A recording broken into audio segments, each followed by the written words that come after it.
All right, so now we are up to inks. And we've talked about inks a little bit already. Inks, this is now our ink selection. And if we go back to the catalog and go to the colors, inks come in collections. There is the Subtles collection, there is the Brights collection, the Regals collection, the Neutrals collection, and then the In Color collections. So there's 2 In Color collections every year that are running in parallel. In Color collections run for 2 years. So there are all of these collections of inks. And so what we're going to talk about is the pads themselves. To start with on this one. So one of the things that I showed in another video is the comparison of inks from Stampin' Up to Close to My Heart. And so I'll link that video here as well. But I just wanted to, again, come back and address these pads. So I know that there is some concern about opening and closing the pads, and I understand that. I am going to say that I find the easiest way to open these pads where I will not get my fingers inky, or at least less inky than maybe I would in the opening it the regular way, is by pushing on the back of the pad towards the middle with my thumbs and having it pop up. I find that that works better. Again, once you've worked with the pads a little bit, they do open easier. This one is My Pretty in Pink is the one that is the most difficult to open. You can see that it does take a little bit more lift versus my Petunia Pop, which doesn't take much effort to lift. So what I've decided just from my ease is I'm going to always, or mostly, push on the back and have it pop up. That way I can open it up and I know I'm not going to get my fingers too inky. The other thing that I think is also something that everyone should do with their ink pads is to wax this inside channel. Okay, waxing that inside channel will make it a lot easier for you to get the pads to slide. This one's really stiff. Hopefully you can see that. This one is super stiff compared to the ones that I've waxed already. That slides super easy. I'm not having to push it too hard, right? It's whereas this one, I'm actually having to push it pretty. I have to have pretty heavy pressure to push that. So we're going to go ahead and wax this one and see the difference. All right, so all I have is a Q-tip.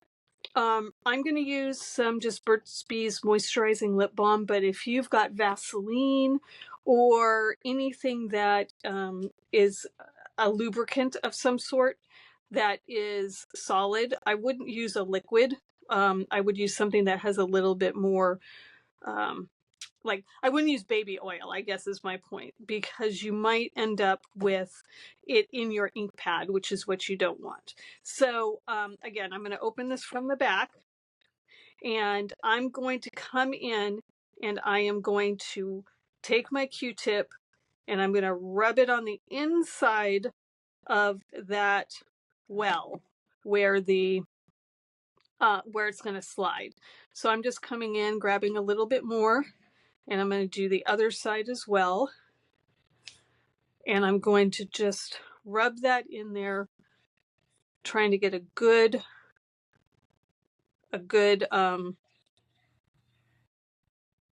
amount to make it easy to slide. So now that I have that in, I'm going to go ahead and I'm going to slide this back and forth. So at first it's going to be a little bit stiff, but the more that I kind of run that tray back and forth in that particular channel, it's going to start picking up the wax that's coming from what I put in there, and it's going to lubricate it. So I'm going to do this a couple of times just to make sure I have a good amount of a lubricant. In this case, a waxy substance like my chapstick here, my Burt's Bees.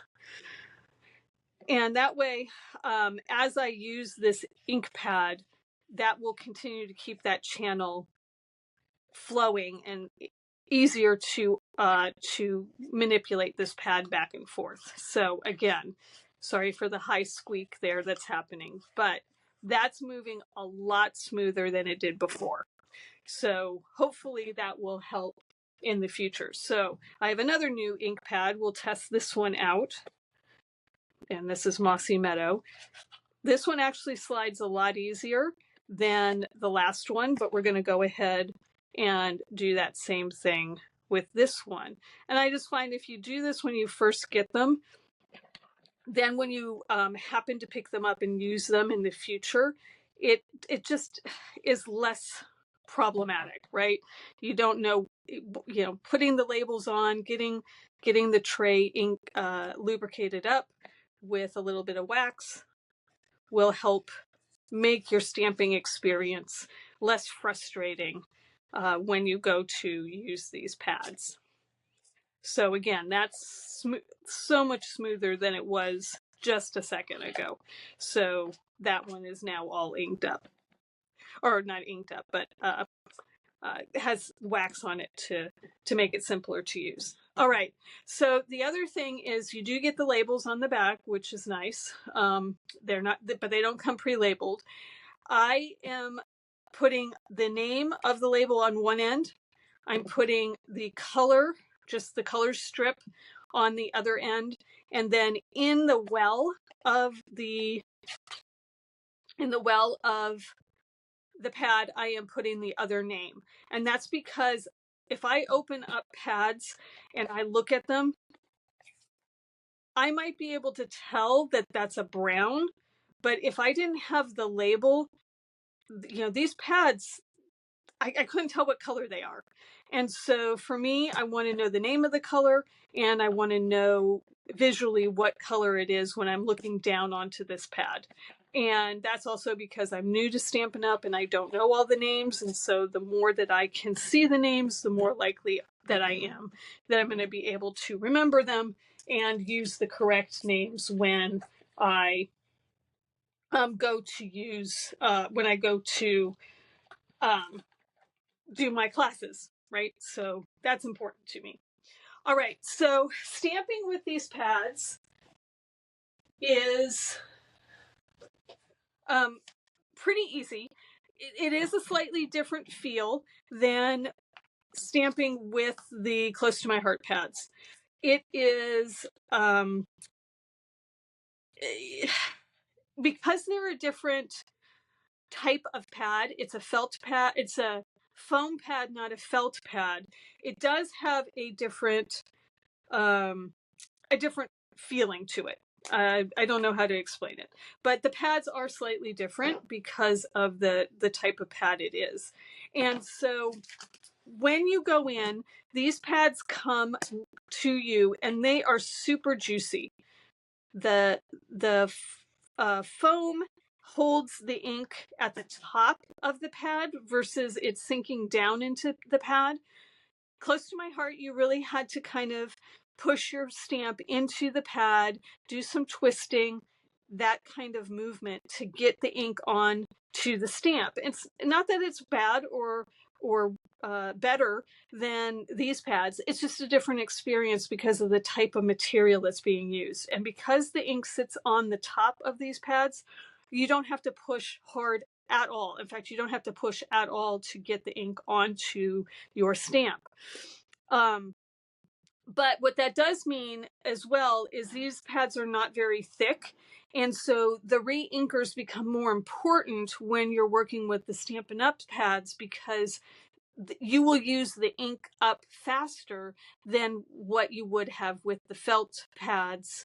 The felt pads that Close to My Heart had. You could put a lot of ink in those. It would keep the ink, it would hold the ink, and so you didn't have to re-ink your pads nearly as often as you will potentially with the Stampin' Up. And again, what I'm talking about is I'm literally putting this stamp just down. I am not putting any pressure on it, and that already is fully inked up.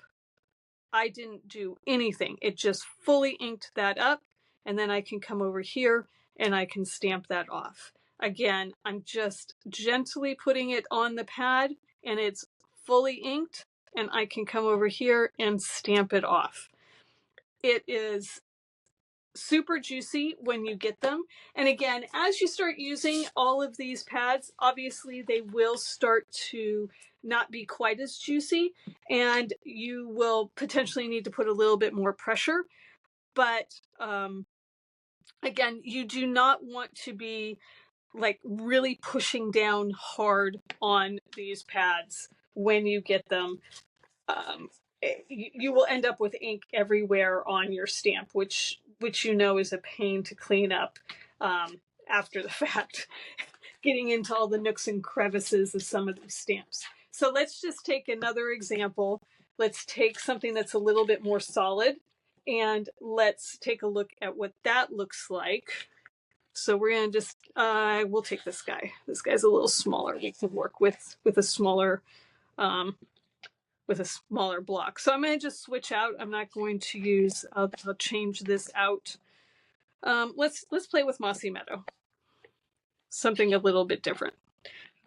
All right. I do find that a lot of my pads have come and they've had like these little, I don't know if they're plastic pieces or a little something, but anyway, you just have to go in and just make sure that you clean that off and just be careful that you don't like damage the pad.